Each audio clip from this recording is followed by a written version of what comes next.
আমি অঙ্কিতা, আমার ছোট্ট একটা মিনি ব্লগে তোমাদের সবাইকে ওয়েলকাম।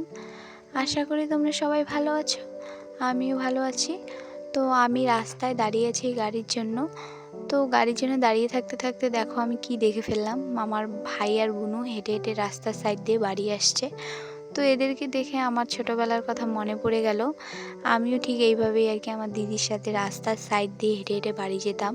তো তারপরে দাঁড়িয়ে থাকতে থাকতে দেখো তোমাদের সাথে শেয়ার করলাম যে একটা ট্রেন গেল আমাদের বাড়ির সামন দিয়েই যায় আর কি।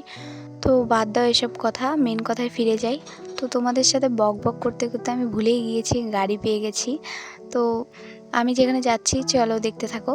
তো আমি তো গিয়েই প্রথমে দেখলাম যে দুটো লাইন করেছে, একটা ছেলে আর একটা মেয়ের। এটা আর কি প্রত্যেক বছরই করে। তো এই সিস্টেমটা আমার খুবই ভালো লাগে। তো মদনমোহন মন্দিরটা তোমরা দেখলে জাস্ট প্রেমে পড়ে যাবে, এরকম মানে সাজিয়েছে খুবই সুন্দর।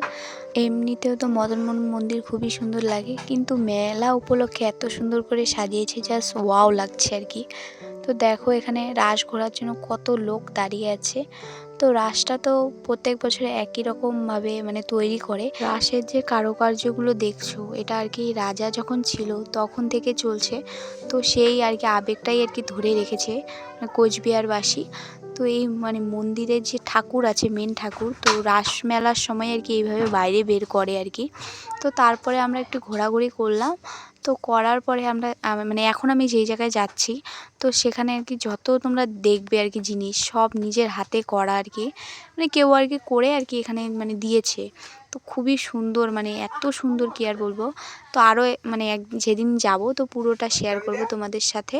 তো আজকের ভিডিওটা অনেক লং হয়ে যাচ্ছে, তো আজকের ভিডিওটা এতটুকুই। আরও একটা নতুন ভিডিও নিয়ে আসবো। আজকের জন্য টাটা, বাই।